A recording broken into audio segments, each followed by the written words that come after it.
find Vooch's situation very interesting, right? Like, I think he gets moved. I think Vooch gets moved. I feel like me and Brine have like clashed on Vooch, not like actually, but I mean like I wouldn't say I have the opposite feelings on him, but I don't know. Vooch is an interesting character to me. I don't know. I find him interesting. So I lived in Europe for a year and like got a good vibe of Europeans, and he is very European. He is not American. Yeah, he seems that way. Yeah. Oh, and he's so, like, super European, dude. Yeah, and so you just gotta kind of chill into that, and like if you don't have the reference, it's gonna be hard, right? Like, but that dude, it's Michael. You and I get to see, man. Like, is he going? I think he come. I mean, I don't think anyone gives up 12 mil or 15 mil, right? Like, oh yeah. If he was offered, that's hard something like that. Especially if your kids and your family are like. Could you go to work with people you like? Like, I genuinely think that Vooch likes the players. Like, I think they're all kind of his kids. Like, he saw Kobe grow up, right? Like, he's all good with that probably. And he's like, I don't know, I could make 30 more mil, just like come to work and coming off the bench. He would kill off the bench because he was given fucking. I didn't watch every second of the Dallas game, but he was killing Gafford when I was watching. Well, I was like, my official prediction has always been that Vooch like resigns here because I think Vooch just loves Chicago. AK loves Vooch. Billy loves Vooch. But I think the one issue with your plan is like just like from like literally like just seeing Vooch and hearing him talk. I don't think he like. I mean, it sounds crazy. Like, obviously, no one wants to come off the bench, but I think he like is weirdly like really doesn't want to come off the bench. But I think the bigger hurdle is I don't think Billy Donovan wants to ask him to come off the bench. Like, I think I forgot who said it in the group. It might have been Brums, but like I think the plan is they either draft a young center or like sign a young center who's not quite like easily start over Vooch type guy, and then you basically have like a timeshare at center where like Vooch is the starting center, but maybe he's playing like 24 or 21 minutes a night, and then we have like the young guy coming off the bench. But like I think Vooch wants to start until it's like over, and then the only team in the league that honestly is cool with that is probably Chicago, and that's why I think it's like a weird match made in heaven for them, like not the fan base. But I'm at the point where like I think Vooch is like fine here. It just, like you said, really depends on like what's the contract. Yeah. Is it tradable is my only concern. No. I think that ship has honestly sailed. I could be very wrong. You think he's getting 18? Do you think 18? I don't even think he's getting a big deal. I just think Vooch is past the point of trading because I think if a team really wants Vooch, they're just going to try to outright sign him like this offseason, even if they have to like overpay him to be like, yo, just leave Chicago. And here's an extra $5 million. Like the Warriors are a team that comes to mind. Like that's the last team I honestly thought might have traded for Vooch. Because like Steve Kerr just hates Kuminga's guts. So I was like, maybe they'll just be like, you know what? Fuck it. Like Vooch for Kuminga. Let's just get him out of here. But like once they even were like, we're good on Vooch. Let's get Jimmy Butler. I was like, oh, I think the Bulls don't have a trade partner for Vucevic. Like, but we'll see. I could very much be wrong. But like center is a weird position in the NBA now. Like if you're not doing very specific things, I think teams are like, I'd rather just have like a two-way player at this point. I don't know. On the Warriors, I could see it only because of Draymond, right? Like that makes sense. I mean, he makes like, a ton of sense at Golden State. Like he does, 100%. Because they need scoring. They really do. I mean, obviously Jimmy's there and shit, but like they could use another. I would still bring him off the bench, though. I think it's just tough because you're dealing with AK, though. And can you imagine what AK thinks Vooch is worth versus what every other team he's talking to probably thinks Vooch is worth? Of course, it's scary. Scary. You eventually have to come to the conclusion that, like, oh, well, 21 million on a expiring, no one wants to trade for Vooch because they can't. This is a new thing, the aprons, right? Like, you just can't do it. Like, Indiana would love Vooch. Try to figure out that contract. It can't be done. See, that's where it's just so tough for me. Like, center's such a weird spot. It's like, would Indiana love Vooch? Like, he would obviously be much better than anyone they have. But, like, Jay Huff blocks a lot of shots. You know, is an okay guy. You're paying him, like, nothing. So that's what's like, there is, like, no middle class in the NBA. I forgot who I'm stealing that from. Probably, like, Zach Lowe or something. Oh, that's a good one, though.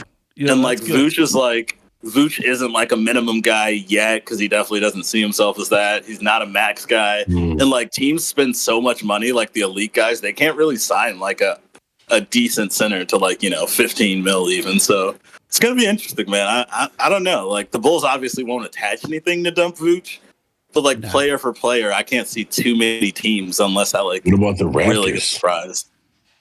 Raptors are interesting, but I think you'd have to take that Jakob Poeltl money, which like Reinsdorf is like, I'd rather literally sell the team. Like, yeah. Because he makes so much. Like, he makes so much. But this is, you guys are talking to my point though, right? Like, Vooch at 21 million is a no-go, especially even on a fucking expiring, right? Like that, but that makes sense because no one wants that fucking money because he's not really a starter on any other team. Probably. I mean, yeah, I could see him taking, honestly, like a surprisingly small deal just because, like, if he really wants to stay here and the Bulls probably try to keep Io and, like, Kobe, there's only so much money to go around. And he knows everyone knows they're not paying the luxury tax. So, like, even the agents, like, understand that. So, I mean, 21 to 12 is a lot. But if he takes a $12 million a year for 2 years, that would be like, I would just sign that no problem. That I feel like that's movable because at that point you're under the mid-level, right? Like you could absorb him into the mid-level if you wanted to. That there's some teams I just think that's a very movable contract at 12 mil. It's the same thing I feel like for say Huerter or Collins. They're not getting 18 again, right? Like they might get 13. Would you give 13? I would personally sign fucking Huerter to a 3-year 13 because he's just that good. He's good enough to be that contract. Oh, that's tough, man. Like Huerter, he's having such a down year shooting wise. I would definitely want to try to figure out some sort of like discount. But I don't know. I mean, you know me, I'm an anarchist. Like my plan would be like, again, they don't need to become like the Brooklyn Nets, but like any guy who's expiring besides Kobe and Io, I need to hear like what the trade market gets for you. Because like I'm honestly down to the point where like let's actually start over. It's Gideon, Matas, who else is coming along for the ride, and then like kind of go from there. I'm the same way, except I really believe that our bench is kind of like baselined on Trey, Io, and Huerter. And that's actually Trey, I'm confident won't go anywhere for sure. Probably. Yeah. I mean, he's signed, but like that's 3 smart players that are very, very malleable into any situation you could possibly want. Smart players, right? Like very smart, high IQ. Collins would be another one. He's just hurt all the time. So like, here's how I look at it. Like if Huerter is shooting 40% from 3 this year on, let's say 7 attempts, he's a starter. Yeah. If he's like shooting better, you're saying from 3. I mean, everything else, like you said, he is doing is great. Oh, it's great. So Collins, if he can stay on the court, starter. Low end starter. Huerter would be 2, right? Maybe on Collins, more so on Huerter, definitely, just because I think he can stay on the floor defensively, surprisingly, which like makes him useful to a lot of teams. I think my big issue is like, if I'm the Bulls, you definitely need to keep most of your guards because they're actually solid, like Kobe, Giddey, Io, Trey. I consider Kevin a wing, I guess, on this team, and I think the Bulls kind of need to scrap everything on the wing and start over. And, like, I know they won't on Okoro because he only probably still has, like, a year left or something. But, like, I think you get rid of, like, Huerter, Okoro. I honestly think you get rid of Collins just because you have Smith signed for, like, I think a year or 2 more. So, like, you have him around if you're going to bring back Vooch. I think you're okay rolling with, like, just Vooch and Smith and maybe trying to get something from Collins. But then with his injury history, maybe you bring him back on a low number 2, but then that depends on what you're doing with your draft pick. So Bulls just have so many directions to go in. It's tough. I don't know. But you say get rid of, I would argue, I would frame it as replace, right? Like I replace Huerter with someone better or right. Like, or That's what I say. Definitely younger. I want them to be better, but I'm more concerned. Well, Huerter's like 26.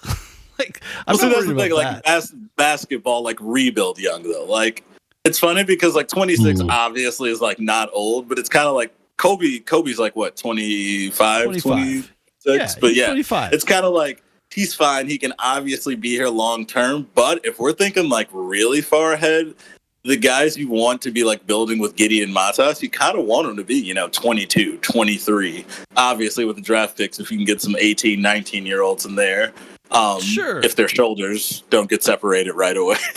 But I'm saying, like, also be great too. Like, do you bet on Huerter to, like, this guy's shot really well before? Is it just broken?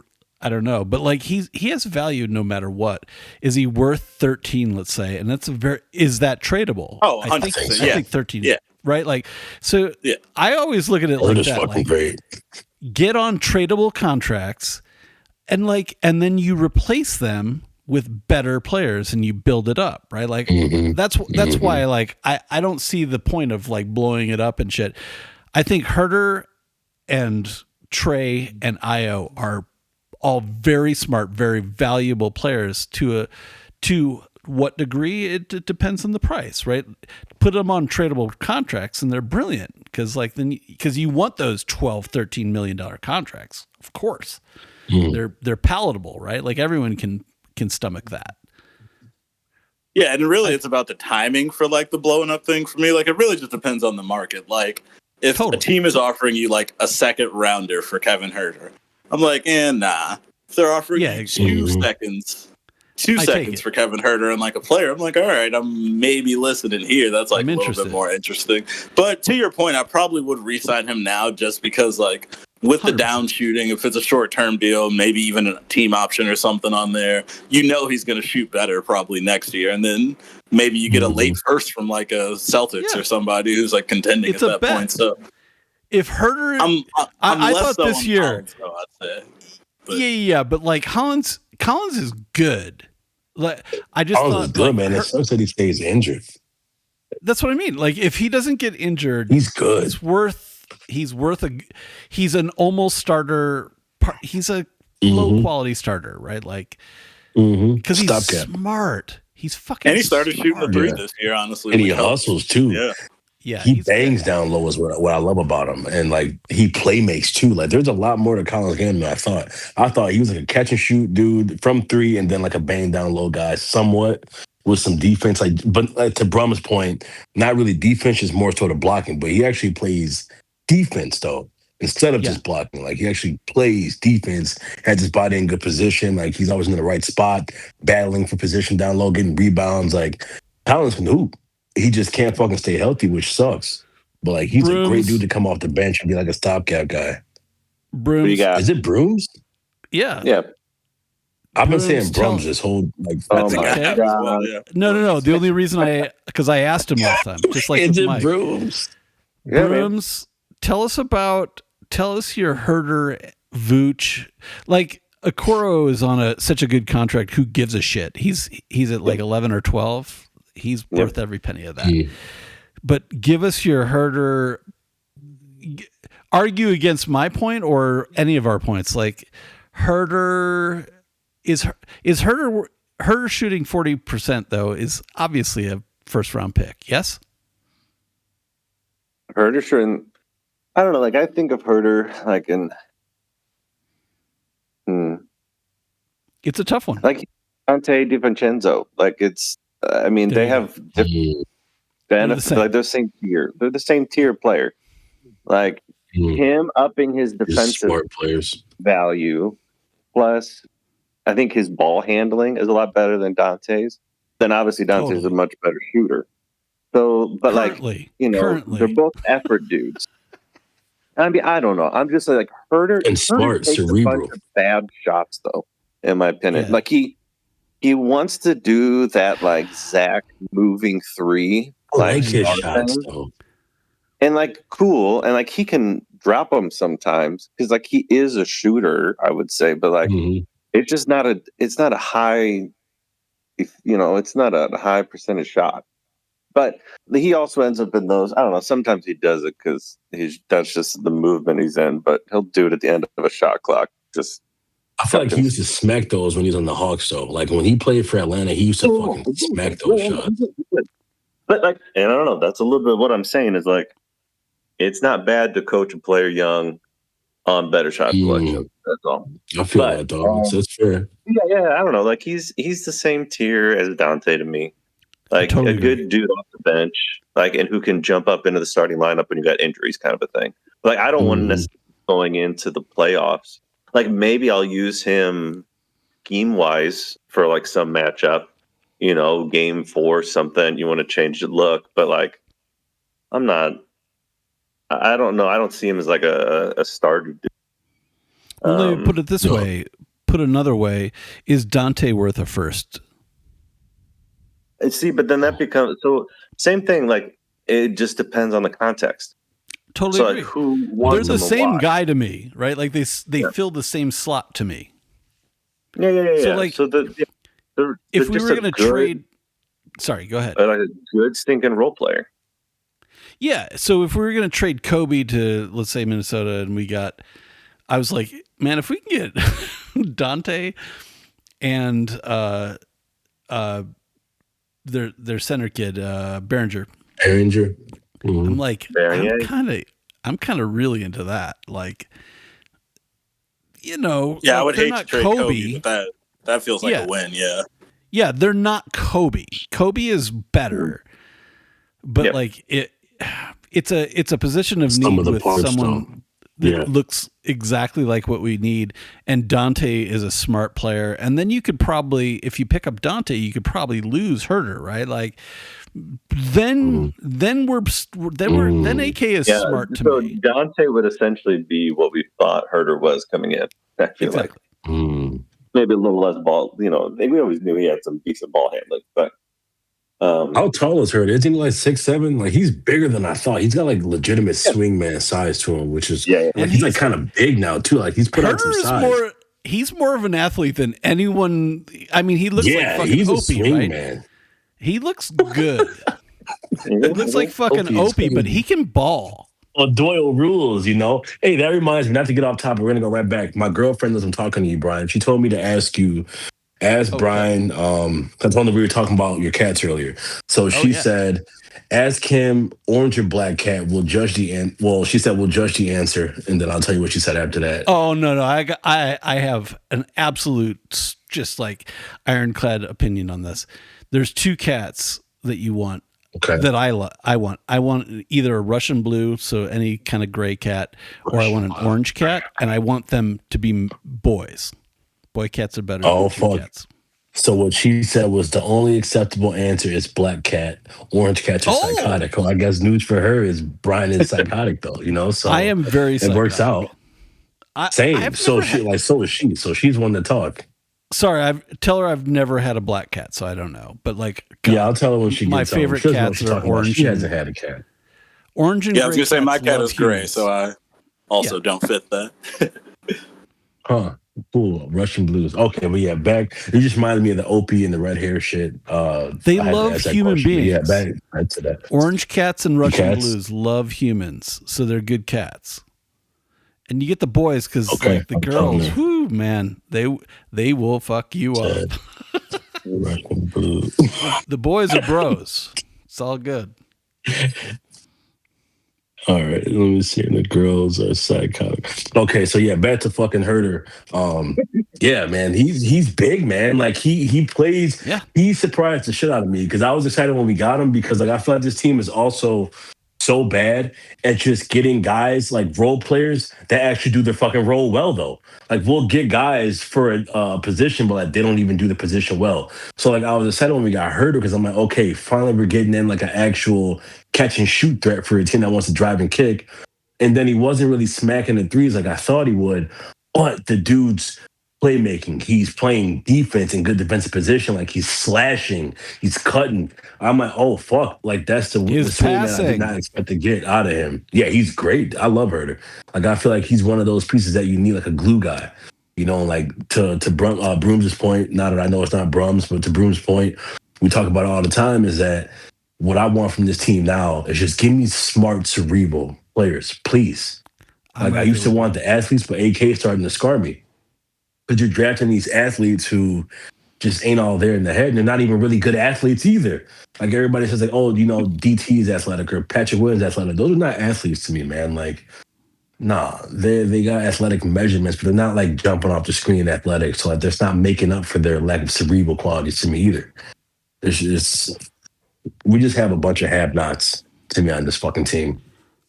Yeah, that's why if you take a swing, you got to really take a swing. That's why another reason I like Noah. Like Noah didn't get a chance to really show much, but like the measurables, like he's a freak of nature. So if it works out, it won't be like extremely shocking, And it's going to take time with him, and he came. It's not his fault that he got drafted to the Bulls, but like we have one of the most. I don't know if it's just our fan base, but like people, like even with Modest, they were saying, "Oh, he's going to be an all-star in his second year." It's like if you can't look at Modest and tell that he's not going to really do his shit till like year 4, year 5, I don't know what we're talking about with Noah. Yeah. Again, because of the frame, you got to wait till like year 4 or year 5 to even judging Noah. You can't judge this dude for years right now. Yeah, you got to look at the body type. Day, like you want to. Yeah, like if he was healthy, you'd want to see him in the G League all year, and like that's where you want him to develop and like to get spot minutes, sure, up here, but like you want him to be able to build his confidence coming overseas. But that was the thing about Noah; he looked pretty confident in the G League with each game, dude. Like he was just looking more and more like at ease. Like he wasn't trying to press the issue, and that's what I like about him the most. He wasn't trying to do too much. Everything just kind of came to him, and he was like making really smart plays. Yeah, being a pro at such a young age, he kind of just like lets the game come to him. Like, yeah, it shows. He's more mature than me. That motherfucker looks unbothered all the time. Like, every time I've seen that man, dude, he just always look like he would rather not even be there. And he's fucking like 18. Noah's cool as shit, man. I want to come back to the. Yeah, I hope he. I think Gilty hit a point that I always try to stress. Like, I'm curious about the IQ players, right? Like, So because back in the day we were talking about Huerter for Zach, right? Long ago, before it ever, whatever. And so I looked up Huerter and I watched film on him. And I was like, this dude is actually good. Like, I saw the passing. I saw the fucking athleticism. I saw the defense that was not bad. He looks bad. He looks like Obi, so you think he's shit. But it's not bad, right? Like, and he tries. But that dude, he's a baller, right? Like, he affects every single game. And I'm like, I like this guy. And then it just, everything I saw on film happened to be true. But now, so my point is always like well, you have this guy. Can you get him at a tradable deal? And then can you replace him with someone better? And that's basically what Gilty was just saying as well. And I'm like, I want Brooms and Mike to shit on that idea. Or, I mean, it's hard to, because like it makes sense, but like, Mike, especially you want like a star, like you're one of the let's tank a little bit for a star kind of guy, right? Yeah, so like I'd trade Huerter for like, for instance, like Cam Whitmore. Like complete malcontent, sounds like a terrible guy, maybe kind of an asshole, but young, dynamic offensive player. It's like, hey, maybe it works out in Chicago and he loves shooting 15 times a game randomly, or maybe Billy hates his guts and then we cut him too. But just lottery ticket type young guys, like not too far from what AK wants. It's just he fixates on like very specific players. Like Isaac Okoro, I'm happy to be wrong on that. Like I shitted all over that trade, and like I'll publicly say, like, unlike most people, I'm like, hey, I was wrong as hell. Lonzo looks awful in Cleveland, but Okoro, I just didn't see him as like a guy out of nowhere. They were like, we really want Isaac Okoro. So like they get fixated on random young guys, but like I don't hate the idea in general of like what AK is going for. So if they do like make trades at the deadline, I think that's the type of stuff they would do. Like, like getting a Cam Whitmore, like somebody else.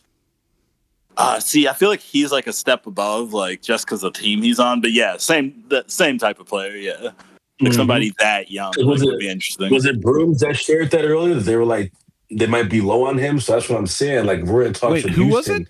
was it? Yeah, I think Broom shared you shared something today, didn't you, Brooms, about Jabari? Yeah.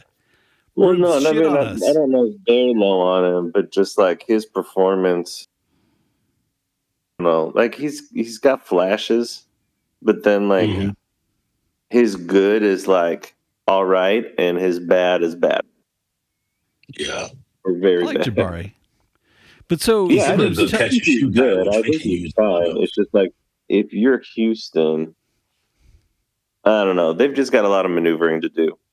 Yeah, I mean, if we're trying to get really, really, really, really crazy, like Michael crazy, throw Huerter in a big package for AD and a pick.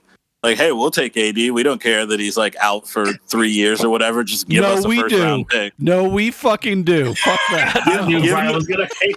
Give me a first round pick unprotected, and AD can literally have a nice time on the bench, get some Garrett's popcorn, reminisce. Like Bulls first round pick from Dallas would be awesome right now. Bulls go to the draft with two first round picks 2 years in a row if Portland makes the play-in or playoffs. That would be kind of interesting. But when I saw that AD was out for the year and they're still trying to move him, I'm like, give me a draft pick. I will take your problem. We're just biding time anyway.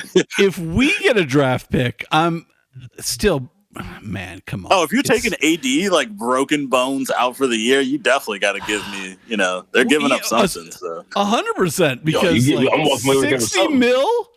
60 mil. Yeah, but I'm saying for the Bulls, it's interesting because like they have so much randomness in terms of contracts.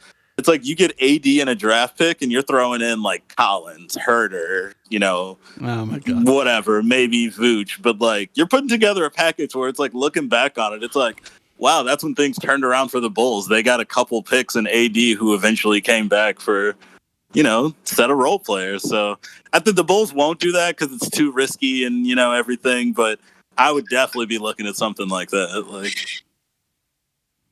I hate it. But like take Ja Morant for some draft picks and some role players. Tell Ja, go. Tell Ja Morant, go home. Don't even take the flight to Chicago. Like we traded for you. Out of this. Don't even print out the jerseys. Just trade for Ja Morant. Tell him to stay in Memphis. Reroute Ja somewhere else. Get yourself a couple draft picks to, make AK do some work. Get on that trade machine. Okay, that's smart, except you're not getting a couple draft picks for Ja. It's not happening. See, you say that, but let's just say, I don't know, man. You just got to get freaky, I think, if you're the Bulls. Like, let Ja come back, do some Ja Giddey, whatever. Maybe Giddey makes Ja average 30 for 2 weeks, and the Kings are like, we'll give up 3 firsts for Ja now. And it's like, boom, you're killing me. You just did yourself something. I mean, I think about when the Warriors didn't know what to do. They were kind of like in a weird point in their franchise, and I think they flipped KD for D'Angelo Russell, objectively awful, and then they later flipped Russell into just like good things later down the line. So I think the Bulls need to do something risky like that. I could keep naming terrible players they should take. Cam Thomas. Please, give me a pick. Oh my God. No, so I'm not 100% against what you're talking about, Michael. I swear to God, I'm not. Like, if you want to get freaky and it doesn't cost you anything, get freaky. Like that. Is this the new double apron? Like you gotta think in like, what can I flip this motherfucker for? Yeah, it's where I use the Huerter contract. Like instead of thinking of him as like a re-sign, like I'm like he's helpful. If I throw him with like 3 other guys, can I get like really crazy? And so I'm gonna argue the other side of that with like the safe white guy shit. Brims, you're white. Come on, stick with me on this. So like, this is where the fucking. So I'm with you that like, you can't get precious about Huerter, about your bench guys, right? Like your role players. Like you can't get precious about that. You got to trade some. But I'm saying like the smart guys, the Trey and fucking Huerter are very high IQ players to me. You just see it on the court, right? Like, and so you need those guys to offset the Cam Whitmores, right? Or the Cam Thomases, maybe, right? Theoretically, yeah. Is that's the quote unquote safe bet, maybe. I'm trying to frame it versus like, let's get Ja and see what happens and try to make picks off him. It's the safe bet, right? But I think the quickest route for the Bulls, at least, to relevance is when you do something really crazy. Oh yeah, you might be right. I'm not arguing against it. I'm just like I was jealous of the Wizards, man. I'll be honest. I mean, oh dude, the Wizards. Let's switch topics now. Like the Wizards thing is interesting because that sets the market, right? Like what was last year? Last year was an untenable market where Luka gets traded for nothing. I mean, for but, I think that happened again. Like I know Luka. Yeah, is not what. Like it's a completely different tier conversation. Like that's not I love it. This Brims. Go. The freaking Lakers, just have the script written for him. But like Trey's value is not in expiring, and Kispert still. Like I get it, like it is, but I just don't think his context and what Washington wants out of the situation is contextual to the rest of the league. Because again, you have to look at like Mikal and then like the Bane deals. Like it's just all context. And then how badly do you have to fight against other teams to pull those guys away is really what's going to generate a deal for a dude that is like, whoa, I didn't expect him to go for that. So like that's the thing that always gets lost is like I feel like we talk about player value in a vacuum. And I'm like, is Kevin Huerter worth anything? Well, I don't think so. No, an expiring deal, like he's a cool dude, put him in a role player role off somebody's bench or contender. I just don't think they're going to give up in like maybe a couple seconds or something. But even those have been a lot higher in value than in past years. So yeah, it just... tell me, I'm with you. Like Huerter is not worth that much right now, right? Like, cause he's not shooting. If he was shooting, he'd be worth a lot, actually, I think. Cause he is good on D. He is a good athlete. He can pass. Like, and he's a pro. Like he's a pro's pro, right? Like, but we're not there. That's not what it is. And his expiring at, what is it, 18? He's not making that again, right? Like, that's and I cool. just think like there's dudes. I don't know, if you're a contending team and you want to pay for one of those dudes, like you can do that. Sure. I don't know. Like it just depends. Like if it seems like the noise has died down, but if, for instance, Kobe did have 4 different teams interested in bringing him in, yeah, I would expect that for Kobe to generate a little bit more value than we would expect. The same thing with like the Zach deal. Like Zach, negative value. The fact that we got as much as we did out of the whole situation is, I mean, I'll give ADK some credit. Like it at least opens up the door and gave us a crap ton of flexibility immediately.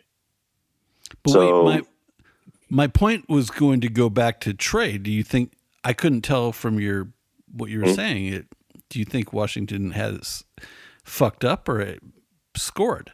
I think they scored. No, I think I think it was brilliant. I think it's exactly the spot that makes sense. I think, for one, I think it's pretty clear Trey feels valued going there, which is cool. Yeah.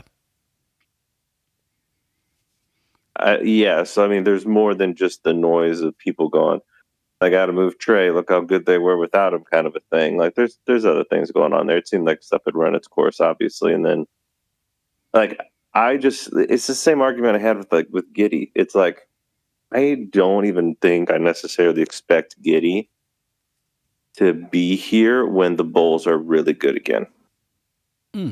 But I think he's a great person to have in the spot to set up guys like Modest. If we have a young big come in, Giddy's brilliant for that. I think he's like, that's exactly what you want. Yeah. So I think having Trey out there for like Sar and, who knows what, AJ or Boozer next year with that Washington squad, ideal, or even, Caleb Wilson if they drop again or whatever. Like, let me frame it. Having an elite table setter for these dudes. Yeah, goes a long way for young guys who just don't have a lot in their back, to be honest. I'm pretty sure we would all agree that Trey has. It's very likely that he'll be the Michael Porter Jr. of next year, right? Like, because his value is going to be so easy to improve on Washington. No, am I wrong? I think it all depends on the next contract he signs, because Brooms was really spitting. Like, the trade thing is impossible to do like in a vacuum now, because like every trade really just is context. But the reason I love what they did is because like right now it's just not a seller's market. Like the NBA is a buyer's market. Like you can't really sell off guys for stuff, but dudes are just being acquired for like nothing because of situation. And I think Trey has like that $49 million with like a player option or something. Yeah. And the Hawks owner didn't want to pay that so bad that they salary dumped like a multiple time. I mean, he led the league in assists like a year ago, I think. Like, and they like salary dumped him because of the money. So like, it's tough really to move anyone. But like, if the Bulls could like get a guy for nothing, even if it was like a terrible fit, I think they should kick the tires on it, because like 100%. With the way like tanking and stuff like is like not even really a thing now with the lottery odds. You never know when you randomly trade for John Morant and win the number 1 pick in the same offseason. And it's like, oh, all right, I did not think we were gonna have this many options to like rebuild. Like, yeah, it's like when I don't know, like I feel like people want to argue about like Kobe destinations or his value, and they're like, oh, did you see Trey? He's not better than Trey. And I'm like, no, like that's not the point. Like, it's not 2K. Like, this isn't how this will work. Like, there's cap sheets to talk about. There's owners who don't want to pay. There's teams that, want to set up to go into the offseason with, a cap space to be able to, whatever they're going to end up doing, depending on how the season goes. Like, all and they're different fits, right? But they take in bad contracts or stuff. And then you have teams like Phoenix, who I don't think they expected to be where they are right now, who they're totally going to be, just approaching the deadline and the offseason differently, so it's, I don't know. Yeah, like Houston would give up probably more for Kobe White than they would for Trey Young, because they can easily fit Kobe White under like a cap. Yeah, it's a different fit. Kevin Durant, like even on the next deal and stuff. Like, everyone that was bitching about Josh as a hard fit, try to fucking fit Trey Young into your shit, motherfuckers. Well, I mean, Josh's contract is like excellent. Like, it's gonna look the same as that first like Zach LaVine deal, where like everyone bitched at the beginning, myself included, and then like a year later, it was like, that's like the best contract in the league. Like, I thought it was a great. The first contract I thought was brilliant. The second one I thought was shit. Yeah, I mean, you're kind of proved right on that one. Yeah. Well, I mean, whatever. I'm not taking a victory lap, but I would say this. We don't have to talk about this if you don't want to. I think if I was Zach LaVine is interesting to me for a lot of teams. The price is tough. Yeah, but like tough. I love him in Milwaukee. I want to see it. I also kind of would love him. Wait, where? Bruce? Milwaukee. Well, that would be fine, but that's I don't know, man. That's a sinking ship. I don't think people realize how much Giannis has the ball in his hands. Oh, tons. Tons. Like that. I mean, arguably that just doesn't work with like a Dame. But Zach, for sure, you're right. You want the ball in his hands because you want him to slash, but like at the same time, you don't want him necessarily making decisions. So like you already got Rollins, who's popped off a little bit this year. I kind of like defensively. Yes, I mean that's the mess that they really have. So Zach doesn't help them there by any means. No. But like. I don't know. It'll never happen, but I've always wanted to see him in Golden State. Oh, same. I just want to see guard Steph Curry and Zach LaVine at the 3-point line. And it's like, you kind of can't. So I just would love to see just like how that looks like. Let's talk about Zach then for a second. I have a lot of Zach thoughts. I also like Denver. I think Denver, anywhere where there's a high usage guy already who's going to take a ton, like, but isn't like, I don't know, like, isn't like an ISO dude. I mean, I guess so that would be pretty much Giannis. Giannis is just going to tank to the rim.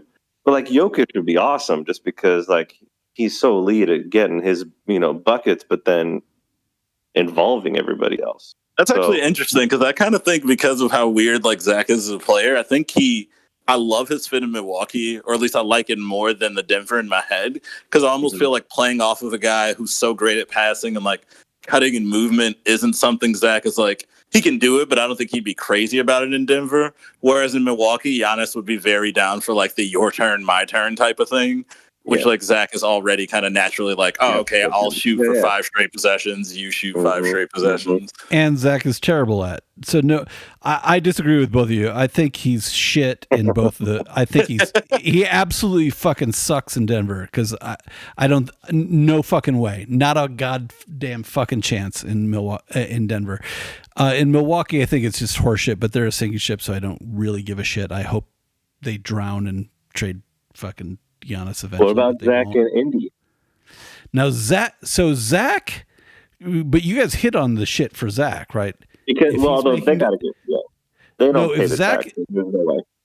Yeah, they can't. But if Zach is making decisions, they can, but they won't. Right? We all agree on that. Zach sucks at decision making, right? Yeah, but, real bad. Yeah. But I think Michael hit on it. Everyone wants to be ticked off at the Billy Donovan development plan, but I'm just saying, coaching a dude up on how to take a better shot. Maybe we get freaking all NBA Zach LaVine if he knew how to make a better decision. Of course. That's what held him back with his decision making. Let me frame this then, because I've got this. You guys are hinting around it, but let me put it bluntly. So if Zach wasn't thrusted into the thanks to the Bulls and at all, but like if he wasn't a $50 million player, God, if Zach was a $20 million player or a $25 million player, that dude is an elite shooter, like fucking elite. And like, if I could get that Zach LaVine, where I feel like Zach taught Pat how to fucking drive and bounce it off his foot out of bounds every fucking time we lose the ball. I feel like that. So none of that shit. Fuck you, Zach. If Zach was like a movement, if he was like Curry Light, like I think if he was a movement guy and could, like if you're going to close out on him, and you would, because he'll fucking drain it on your ass and he could get to the rim and dunk, Zach LaVine is worth like 30 mil to me. Solid. Oh yeah, no, all day. Yeah, 28 million Zach LaVine. I don't think there's teams. Yeah. That is not a hard sell. Did he fuck himself over, Brooms, because he wanted to make money? Is the money the problem for Zach LaVine? If he wanted to play, but I don't think he's arguing too much with making 48 mil or whatever. If you don't mind playing for the Bulls and then going to the illustrious West Coast Bulls. Yeah, exactly. So then you're fine. Yeah, if he ever played on a team with like proper team context for him, it would be like nice, but it seems like that ship has just sailed at this point. Like, I'm with Michael on Golden State. I love Zach. They need him there. And just like playing next to Steph Curry, like if you want to like learn off-ball movement, here's literally maybe like the best off-ball movement guy of all time to like learn from.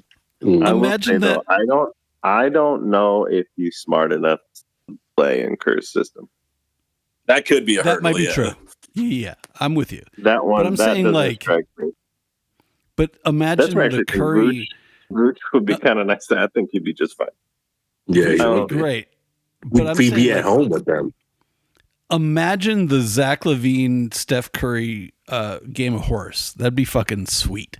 Sign me up for that. Yeah, I'm buying tickets. Yeah, I don't think you get. I don't know if you get that there though. But yeah. I see what you're saying, because like we've already seen it like with Clay. Just Zach is not the defender Clay is. No, but he's not. Yeah, which is why they wouldn't do it. Clay's not the slasher Zach is, or the dunker either. So for that matter, right. You like definitely. Clay is the initial archetype of like what a shooting guard is now in the league, though. Oh, 100%. Like, or what you want, the ideal, right? Like, yeah. So, but everyone looks to Derek White, like he's just. This is the. Oh my God, I love Derek evolution now. But can we say we're not talking AI anymore? Can we agree that Zach's last year on the Bulls was his best year?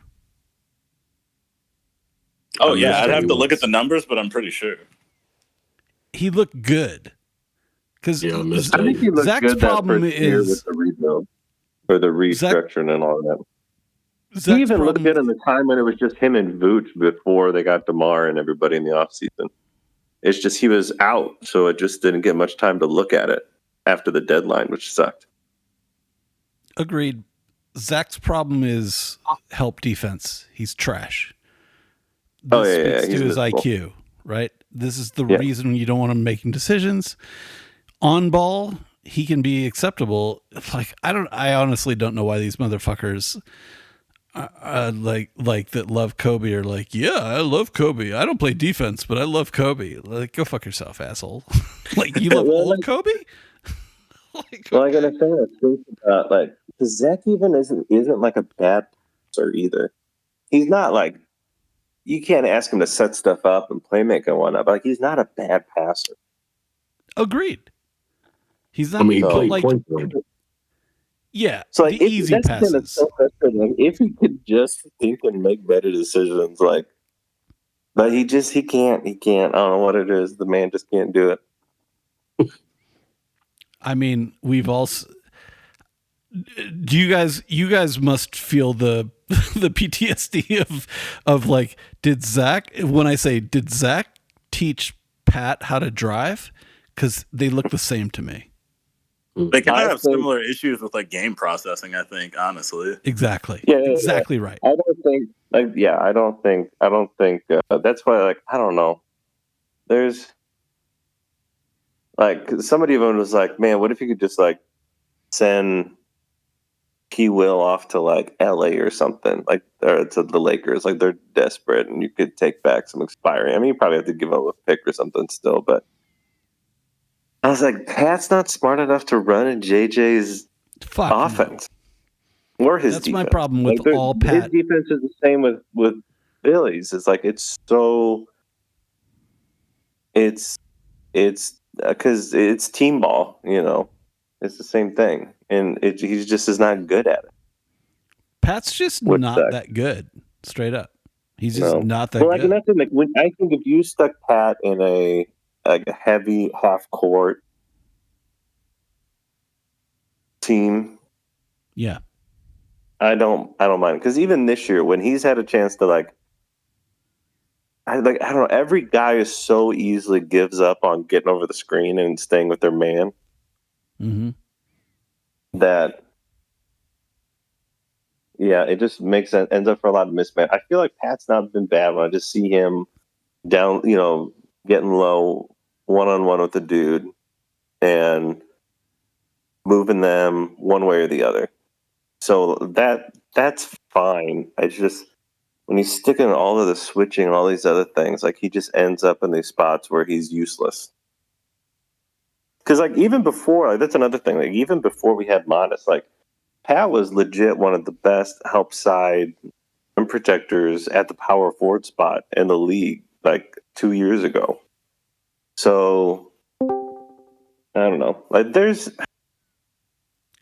just frustrating. I don't think the system that Billy's doing and where they're going, it just isn't a good fit for. Like, they got to get him out of here. Like, I don't think he's ever going to pick it up. He's just not that dude. I'm 100% with you. He will never fucking pick that shit up. It's not happening. Pat's done. Yeah. So, I don't know. I think you just get him send him off somewhere else where he can just do half court, one-on-one defensive stuff. Everything is switching and whatnot. Like, I get it, but like, I mean, I don't even love him in the half court, honestly. I love him shooting threes and not dribbling. Please don't close out on him, because it gets gross. Yeah, well, and that's I know. Because I don't hate him on the Lakers, honestly, just because, like, I feel like, Pat, you have to play him next to like a super high usage guy, because like the one thing you can say is like he's a pretty lights out, like a shockingly remarkable 3-point shooter, or reliable, I should say. No, he's fine. So like Luka, LeBron dribbling around. Like, yeah, go ahead. Well, yeah, and arguably his shot, like, I know it's still slow, but like his shot is quicker. He's able to get it off now with less space. And I would say, like, in this offense, like, he's not putting up as many corner threes. He's still hitting at a pretty dang good rate. And he's getting closed out more because he's not putting up corner threes more than I think we've ever seen him before. So like him as like a shooter, from three, I totally buy. Like agreed. And like the defense, I think is so much more situational than you would like, just because it's a little bit like Zach. Like Zach, honestly, you put him on one, like he's fine. He did pretty dang good. But as soon as you start putting him in a switching scheme and all these other stuff, he's lost. Okay, so for Cranky, let me frame this for you. We're talking about Zach. We were talking about $20 million. Zach is great because, especially if you don't have to ask him to make decisions. Pat is basically in that same boat to me. Like, we gave him the $18 million. He's not able to do that. I personally believe that Zach taught him how to drive and dribble off his foot out of bounds or lose the ball or make a turnover every time he drives or dribbles. Don't do that. No decision making. What do you think about Pat? Cranky, welcome to the show. I'm a Pat guy. You guys know I'm a Pat guy. But I think his development was just a shit show, which is what you see today. He should have been developed as, hey, those first 2 years, bro, don't dribble. Like shoot your three and slash and rebound. And once he mastered that skill, they should have been like, okay, now we're going to let you attack closeouts. But they just shit showed his development. So now we got what we got today, which is like I think he's still a quality guy, but like his mental is the bigger problem. And to me, he just looks like he's super anxious out on the court, and he's indecisive. He's got slow foot speed. That's a problem for him, but I still think that's more a problem in straight lines, not laterally, which is why he's not a great fast break guy. But I like him as a 3-and-D guy still. I just think they should focus on him and say, dude, you need to be better off ball, and he is slightly better off ball. He is trying to attack the rim more, but again, he's told not to shoot mid-ranges, which is a shot he came in and had. So I like him. It's too much money for the player he is now, but I still think he's got room to get better. Do you think the money is? I personally think Zach's money is his problem because he has to try to be the star, and he's not that guy. Do you think? Levine, his money is a problem. Yeah. Yeah. So is it similar to Pat, like in a smaller role? Like, you think Pat is a starter moving for a trade? Yeah, for moving him for a trade, that money is a problem. Absolutely. Yeah, like it's the term and the money. Unless he can show more productivity as a solid bench guy, then that contract is a problem. Have we thought Pat's defense was good this year? It's better than last year. It's pretty bad last year. Is that faint praise? Oh yeah, it's so. I think his on ball has definitely gotten back to where he's good. What frustrates me again with his development is he makes the same mistakes. He still gets back cuts so frequently, and it's so you can see it. Like he's lost his guy. He's lost his guy. He's lost his guy, and the guy will go back door, and you're like, how can they not? Like, to me, he needs reps on those kind of things, and which is why I think a system like Miami would be better for him. Like he needs a system with more structure and is more forceful. Which is different to Mattis. Like Mattis, he let that kid go, man. Fucking just let him cook. Mm-hmm. That needed more guidance. Michael, who's got a take on Pat? We'll get to Mattis. I mean, I think Pat is fine. He just needs to actually get playing time, which is weird that Billy's kind of just like publicly given up on him, it feels like. But I mean, I was never super high on Pat at the draft slot. Like, I thought taking him at 4 was insane from the jump. So I've never been like super harsh on him because like people underrate how big the mental aspect like is. I feel like a part of that. And taking him at 4, people expected so much and got like harsh on him so quickly. I honestly think it just affected Pat and kind of messed him up. It fucked him up real good. It reminded me of Anthony Bennett kind of like, and I obviously like he already is paid, so he'll be fine. But like, yeah, I feel like if Pat wasn't drafted at 4, everyone would be like, hey, this is actually a pretty good 3-and-D guy. But like, no one cares to look at that because they expect so much more. Like, there's still people waiting for Pat to score like 15 points a game, which is just like, it's not the type of player he is. But yeah, so I don't have anything really bad to say with Pat. Like that Mr. Robinson injury, that messed with his mental too, man. He has not been the same driving to the rim since. Yeah, that was a nasty injury too. I forgot about that. He took a hard fall on that. He doesn't finish strong. Like it's wild. Like for his body frame, like you can see him. He starts to body people out of the way, and then when he gets to that bit where it comes to finish, he just backs off. Yeah, that's why I don't hate Billy trying to make him like a weird small ball 5, even though he like again gave up on that. But I feel like that Pat is like weirdly stiff enough, but he's so strong that could be an interesting wrinkle for him, like off the bench for a lot of times, small ball 5 type guy. But yeah, Billy just like stopped going to it because he's such a good shooter that like if you're theoretically playing him at the 5, you do have some interesting stuff to play around with like off ball movement and stuff. Yeah, but like Pat makes like what, like $4 million too much, and he's what, like 3 inches too short. And he might make a lot more than $4 million too much. But like, yeah, I mean, he's Zach LaVine brain, right? Like he just sucks at. He's not a good defender. He's a good on-ball defender, sure, but like I don't know, he doesn't have high basketball IQ. That's another. Yeah, that's true. Which is help defense, right? Like you got to know where it's going. He needs to be trained on do these things. Like he needs to be a guy. I don't think you can teach. I don't think you can teach help defense that well. Like you kind of have to have it, right? Like this is Zach's problem, right? Like on ball, this is Kobe's man, he's not as bad on as ball. Zach. Come on. What's that? Zach is horrendous. He's not as bad as Zach as a help defender. That's true.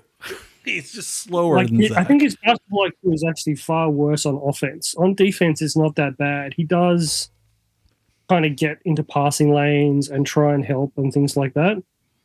He's just slower. Yeah, it's not great, but it's not bad. But it's offense where he's lost, and like when to cut, like when to get out of that corner, when to attack a closeout, when to shoot. Like that's where his basketball IQ kills him. Yeah, I was gonna say I think he's a good defender on bigs, but I think he's expected more to guard wings, which makes his job like super tough. But I think against big men, he's a solid defender because he doesn't give up a ton of ground. He's not great at rebounding, but he's strong, so I think he can keep guys off the glass. Like, yeah, I agree. It's just it feels like to me that he's the same low IQ as Zach, but Zach's a lot quicker, so his athleticism can get him to the spot a little bit better, but it doesn't really matter. But against bigger dudes, yeah, he does better. I don't know. It's like calling him a 3-and-D guy is like, Pat to me is a big body that we can put against other big bodies that are helpful. Otherwise, not so much. Tell me, it's almost fair to just call him a shooter, honestly, at this point. Like, fair. Yeah, and yeah. Let's not talk about Pat. I mean, if you're even vertical defend, you got to say Pat can defend. Like, come on, man. Like, to a point. I mean, defense is like system and on ball, right? Like, help defense is hard. I don't see it with Pat at all. I see it with Huerter. I see it with Trey. Like, those guys are smart. I even see it with Josh, right? Josh has become a much better defender this year to my eye, right? And he's doing he's like, hey, I'm big. Like he always knows he can rebound. Like, and he's actualizing it this year. I couldn't think of the word I could think of because I'm fucking old. Tell me I'm stupid, Cranky. Tell me.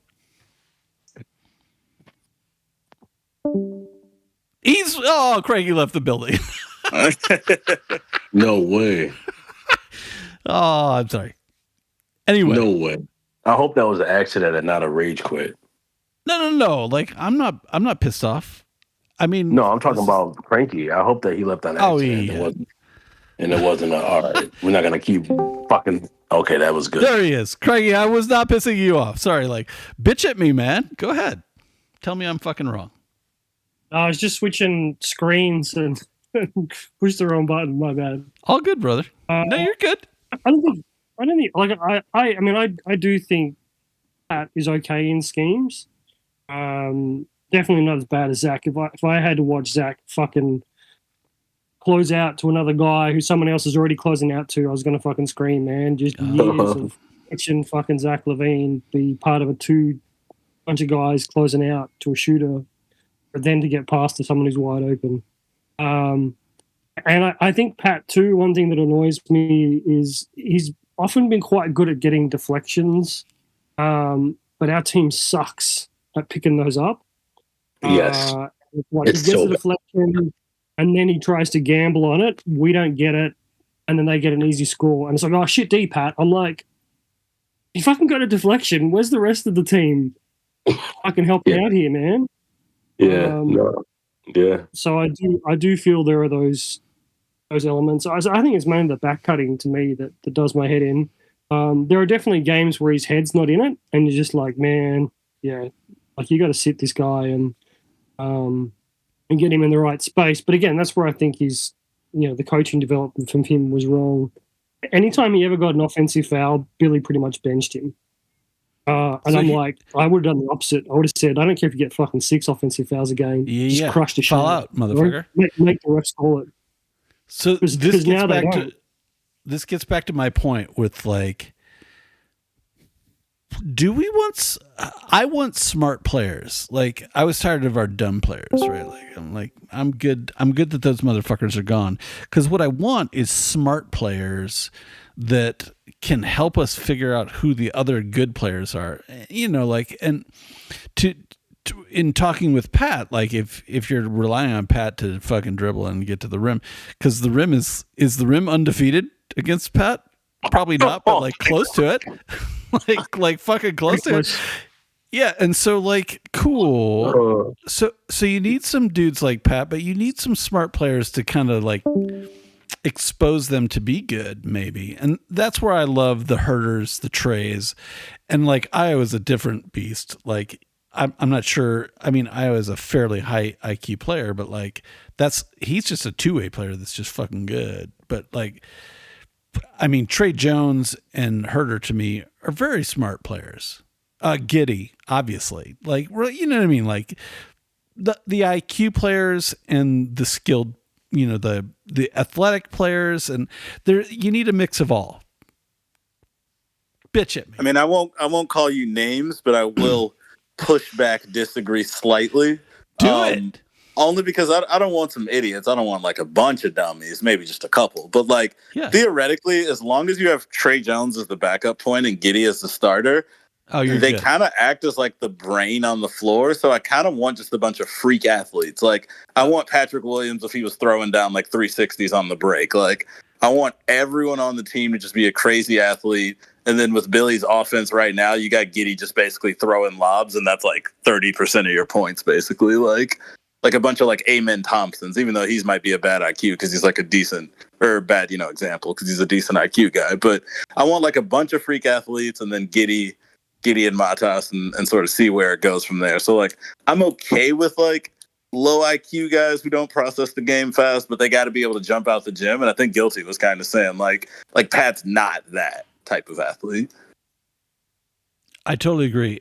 And to me, it's like, the Trey Jones signing was like, well, we're going to build the team with Giddy with the idea that Giddy is raising the floor, and so we need a backup for that, right? Does that track for you, Michael? Yeah, you're saying like Trey Jones being like the perfect backup for Giddy, essentially. Yeah, of course. Yeah. I think that was like the plan. I think Billy was a big part of that too. But yeah, I definitely think that was the plan. And I like that idea. And maybe you have. And I think the idea was they're both extremely helpful for Matas' development because, like, 100%. Billy wants to run a system where they're just running up and down. He has guys who are going to be looking for him on the fast break, and then he wants Matas to eventually, like, be able to run the break himself. So he wants guys who can. Matas will kind of develop their habits in terms of sharing the ball. So I think it makes sense for sure. Yeah, and you were making my point for me, which is that's where I was leading, right? Like, cool. So now. But that's a reasonable take to me from an Acme or Billy or however you want to look at it, which is like, cool. We're going to build because like Giddy gives you the ability to get those athletes that are right. Like we don't have to go that far back. Like oh God, I'm spacing on names right now, but like athletic finishers that can't really get their own shot. Well, you can't just have Josh. You have to have a back line of that too, right? So you got to have that coming off your bench maybe too, and someone to back up Josh. All that shit makes sense to me. Like that's just like duh. Yeah, I dig it though. Does that not track? No, I mean it tracks to me. Like the only part of AK's plan I kind of don't hate is like building the ship out of Giddy and Matas because you got two tall guys who basically play essentially any position. They both can shoot the three. They both can drive pretty decently, more so in Matas' case. But yeah, I think starting with them makes sense. But it's like very, very crucial what they do like these next two off seasons to kind of if they're seriously trying to build around it. But yeah, I don't hate the plan so far. But they definitely I think need to get some athletes in the building. That's agree. always been the problem, though. That's what annoys me. Like Billy and AK, they both seem to love like the guard model, and I'm just like, can we get some wings in here with like length and athleticism, like two-way guys? Yeah, we've got DiVincenzo. No, Cranky. No, like guys, like I need guys who are 6'8" and long. Like, can we get those guys in? That's why I was so happy to get Matas, like someone with some length. Because yeah, like we've just been too small for too long, and now the league's almost shifted to that double big model instead of the Steph Curry Warriors small ball model. It's like you're so far behind the 8 ball by running like 4 guard lineups. But like so everyone's looking for those 6'8" guys, right? Like so. It's a commodity. Well, we were like we were like running Caruso and Javonte Green at the 4 for years. Well, it's really just like I feel like it's completely whiffing on draft picks because like you can miss on a pick, you can't just like completely whiff. And like I never blame the players because that's on like scouts, but like I think Terry, I feel like Dalen Terry and Julian Phillips, I feel like they were back-to-back drafts or at least like close together. And like those two, I feel like.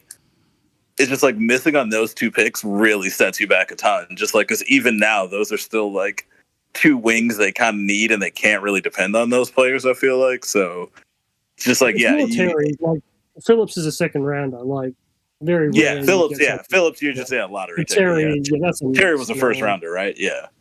Yeah, like 17th, I think. And I'm like, actually, I always remember because he went before Walker Kessler, I'm pretty sure. Yeah. Oh, yeah. I mean, I respect his hustle. I didn't even think he could be an NBA player, and he's probably an end of a bench guy. But like, yeah, we needed more than that, man. I mean, and they basically play him as a guard too. I've said this a million times. Like, sorry, Dalen. I know you're listening. Dalen Terry is not an NBA player. Just straight up. I see the logic of it. I saw, right, like you saw him play and you're like, all right, cool. I get it that maybe he can shoot, but he's a defender. He's a good passer. He can dribble. I get the take on him, but it just didn't work out. I think Julian is a keeper at like a third forward, right? Like I love Julian off the bench because, right, like I think he can develop into that. Like I can come in and do some shit. And he's still really fucking young, but Michael, you're not wrong. Cranky, you're not wrong. Like we can't miss on those picks. The not getting Kessler and taking DT that's a sin for sure. Yeah, I mean, it's just like all of those things seem like so small in the moment, and then years later, it's like, man, that's a massive miss. Like that changes literally everything for the franchise right now.